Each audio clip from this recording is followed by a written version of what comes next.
Hello friends, कैसे हैं आप सब। आई होप आप बहुत अच्छे से होंगे, स्वस्थ हैं, मस्त हैं। तो इसी तरीके से रहिए हमेशा और मेरी वीडियो को हमेशा देखते रहिए, एंजॉय करते रहिए। तो फ्रेंड्स, आज जो वीडियो मैं लेकर आई हूँ, मैं कुछ वास्तु शास्त्र के अनुसार आप सबसे अपनी बातें शेयर करूँगी। जब मेरी ये किचन बन रही थी तो मेरे हस्बैंड ने मुझे पहले से ही ये बताया था कि खाना बनाने वाले का चेहरा यदि पूरब दिशा की तरफ होता है तो घर में बहुत ही अच्छी बरकत होती है। रसोई घर को पूरब से दक्षिण दिशा के मध्य क्षेत्र में यदि हम बनवा सकते हैं तो ज़रूर बनवानी चाहिए। मैं अक्सर टीवी देखा करते हुए हमेशा सोचा करती थी कि भाई सामने वाले की किचन कितनी अच्छी है, लेकिन कभी कभी मैं वास्तु शास्त्र को भी सुन लेती हूँ। तो सुबह ही सुबह जब न्यूज़ सुनते हैं तो वहाँ पर भी हमें कोई ना कोई जानकारी दे देता है कि रसोई घर पर मंगल और शुक्र ग्रह का सर्वाधिक प्रभाव पड़ता है। जो अग्नि मंगल कार्य या श्रेष्ठ भोजन ऐसा कुछ भी प्रोग्राम होता है तो उस समय दिशा का बहुत ध्यान रखा जाता है। और छोटी छोटी बातें भी ज़रूर आपसे शेयर करूँगी। देखिए, गर्मियों का टाइम चल रहा है, यदि आप घर में खाना बनाते हुए जो पानी यूज़ करते हैं तो उसे इकट्ठा करते रहिए। वो पानी अपने पौधों को डालिए, सुबह शाम पौधों को पानी की बहुत ज़्यादा ज़रूरत होती है। तो ये भी वास्तु शास्त्र के अनुसार है, क्योंकि यदि हम रसोई में ज़्यादा पानी को वेस्ट करते हैं तो हमारे मतलब कुछ ना कुछ ग्रह दोष हो जाता है हमारे परिवार पर। और हमारे बड़े बूढ़ों की कहावत एक और है कि रसोई घर से ही आपके परिवार की स्थिति का पता चलता है कि आपका परिवार किस हिसाब से है। रसोई घर को जब भी आप बनवाएं तो इसकी जो डायरेक्शन होनी चाहिए पूर्व से दक्षिण दिशा के मध्य। आप कहीं पर भी बनवा सकते हैं भाई सुविधा अनुसार। जैसे कि मेरा घर है, ये इस टाइम पूरब पूरब दिशा की तरफ मेरा चेहरा रहता है, लेकिन मुझे जीना भी यहीं से लेना था तो वो जीना भी आ गया सेट, और मेरा चेहरा खाना बनाते हुए हमेशा पूरब दिशा की तरफ को रहता है। और रसोई घर में हमेशा ऐसा बनवाइए आप की खिड़कियां कि सूर्य की रोशनी हमेशा आती रहे। यदि आप घर में तड़का लगा रहे हैं तो तुरंत के तुरंत खिड़की खोल दीजिए, सारा तड़का आउट हो जाए। तो ये छोटी छोटी सी बातों का जब आप ध्यान रखते हैं तो वो खाना बनाने वाली जगह जो है ना स्वर्ग जैसी हो जाती है। और फ्रेंड्स, अभी आपसे बात और बताती हूँ। देखिए, जो हमारे बड़े बुजुर्ग कह के गए हैं कि मिट्टी के बर्तनों का यूज़ कीजिए, लोहे के बर्तनों का यूज़ कीजिए।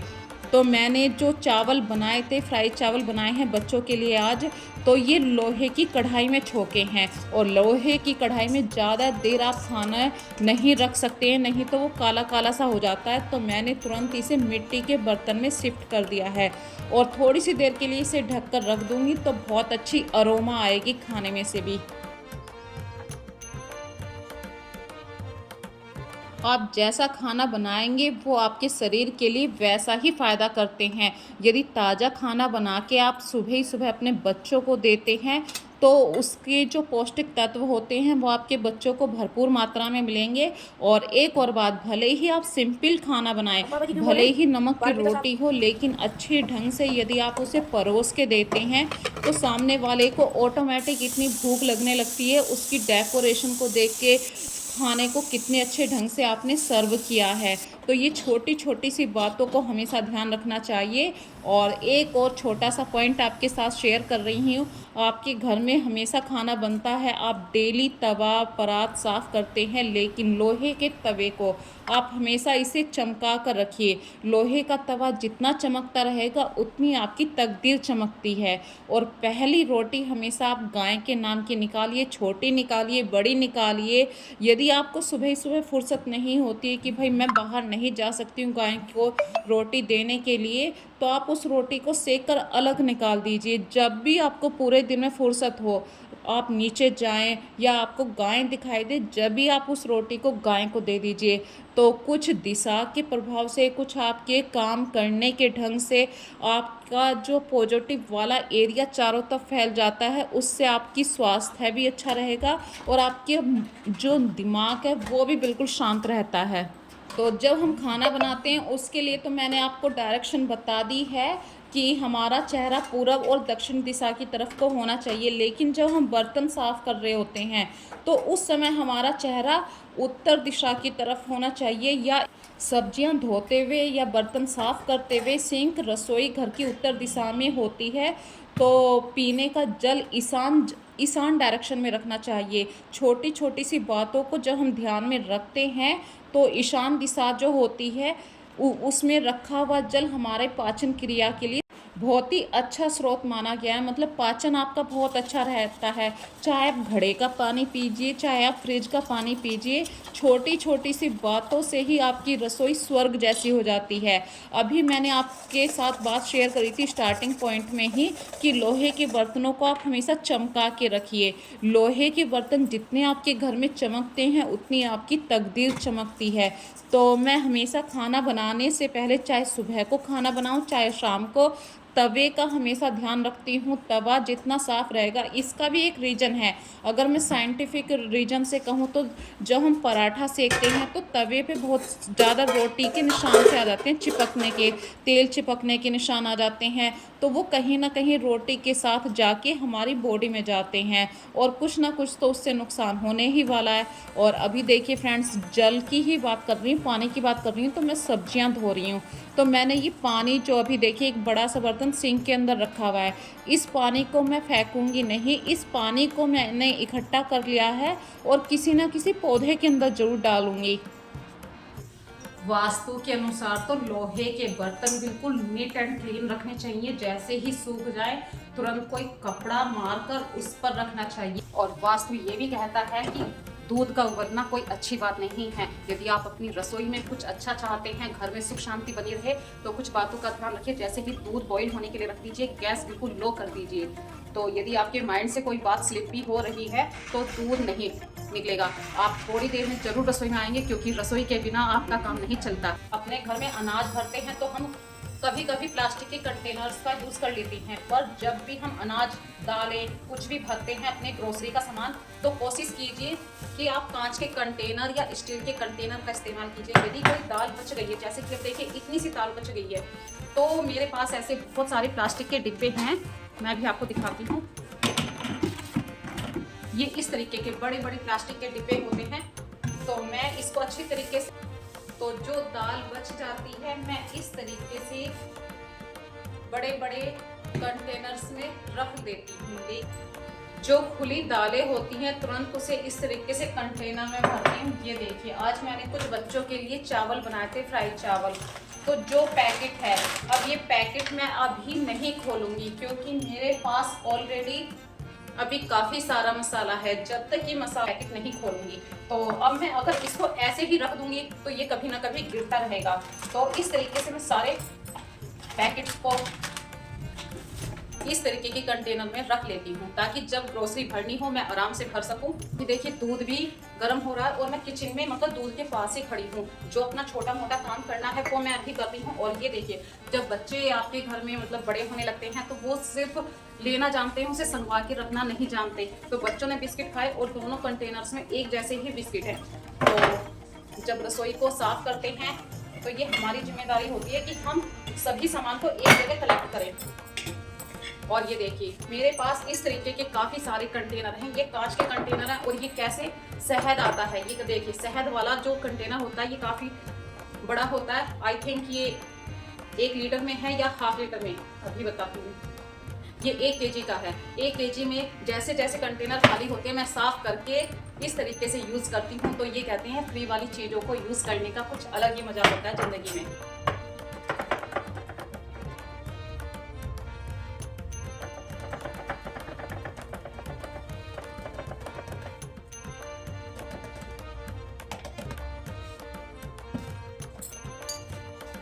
भर दिया है ग्लूकोन डी। जैसे ही मौसम में बदलाव आ चुका है, बच्चे स्कूल से आते हैं, तो बच्चों को परेशानी ना हो, वो आराम से यहाँ से उठाएं चीज को। 1 गिलास पानी में 2 चम्मच ग्लूकोन डी बच्चे डालेंगे, आराम से पी सकते हैं। और ये शहद जो घर में बहुत नॉर्मल सी चीज़ है, हर घर में यूज होता है, तो कुछ चीज़ों को मैं बिल्कुल ऐसे सामने रखती हूँ ताकि बच्चों को भी उठाने में समस्या ना हो और हमें भी ना हो। जिन अलमारियों को आप सबसे ज़्यादा यूज़ करते हैं या सबसे ज़्यादा वहाँ पे आपका हाथ जाता है कि सबसे ज़्यादा चाय पत्ती यूज़ हो रही है, तेल यूज़ हो रहा है, तो उस अलमारी को आप हफ्ते में ज़रूर साफ़ कीजिए। यदि आपको लग रहा है कि मेरी अलमारी साफ़ है, कंटेनर साफ़ हैं, तो आप 15-20 दिन का भी टाइम ले सकते हैं, लेकिन महीने में तो आपको एक रूटीन ज़रूर बना लेना चाहिए कि मेरे को पूरी किचन साफ़ करनी है, सारे कंटेनर साफ़ करने हैं।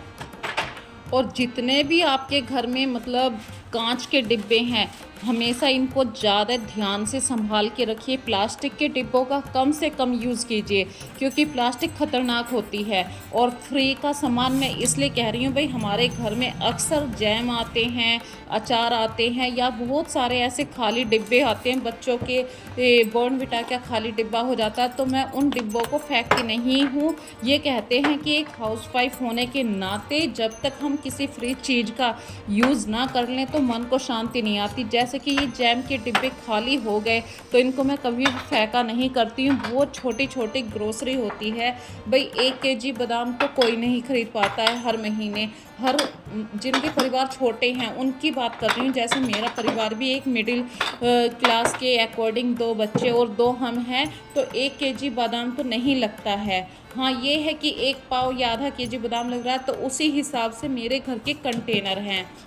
ज़्यादा मात्रा में ग्रोसरी खरीदना भी कोई अक्लमंदी नहीं है। देखिए, मार्केट में जाइए, हर चीज़ अवेलेबल आज की डेट में, और आपकी जेब में हमेशा पैसा भी होता है, तो उतनी ही ग्रोसरी खरीदिए जितनी आपके परिवार के लिए सफिशिएंट है 1 महीने के अकॉर्डिंग। तो मैंने अपने घर की सारी ग्रोसरी फिल कर ली है, और मैंने ये जो 2 अलमारी आप देख रहे हैं, एक तरफ मैं कांच के कंटेनर रखती हूँ तो एक तरफ मैं स्टील के कंटेनर रखती हूँ। और जो ये कबर्ड होते हैं, कबर्ड के सबसे ऊपर वाले भाग पर हमेशा तेल का जमना, डस्ट का जमना, छोटे छोटे से रोए का जमना, ये एक नॉर्मल सी बात है। आप कितना भी किचन को क्लीन कर लीजिए, लेकिन ये प्रॉब्लम हमेशा आती है।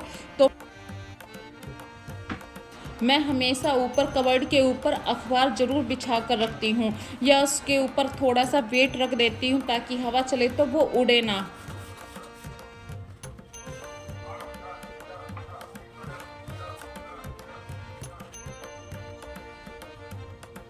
तो पूरी रसोई को मैंने अच्छी तरीके से साफ़ कर दिया है। जहाँ पर भी मुझे लग रहा था कि यहाँ पे रोया आ चुका है, अच्छी तरीके से साफ़ सफाई हो चुकी है। आज मेरी मंथली सफाई है ये। किचन को सही तरीके से ऑर्गेनाइज़ करके रखना, सारे कंटेनर्स को साफ़ सफाई के साथ रखना, और यही छोटी छोटी सी बातें आपके घर की तरक्की के रास्तों को बढ़ा देती हैं। और रसोई जितनी शांत रहती है, मतलब रसोई में जितने आप हरियाली वाले, नेचर वाले पौधे रखते हैं, वो सब आपकी रसोई से पॉजिटिव वाइब्स को चारों तरफ फैला देते हैं। अगर कोई नेगेटिव वाइब्स भी आ रही है तो वो भी कोसों दूर चली जाती है। अखबार है ना न्यूज़पेपर है, बन गया ना एक नया पीस। ना न्यूज़पेपर यूज़ करा, बस एक बेकार से कपड़े को अच्छे तरीके से पेस्ट कर दिया। और ये बढ़िया सा लकड़ी का एक इस तरीके से हो गया जैसे कोई पैटर्न प्लाई का हो।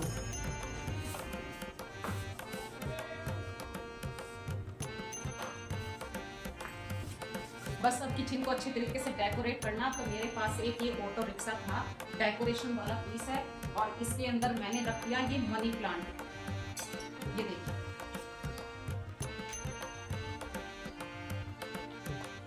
और आर्टिफिशियल फ्लावर।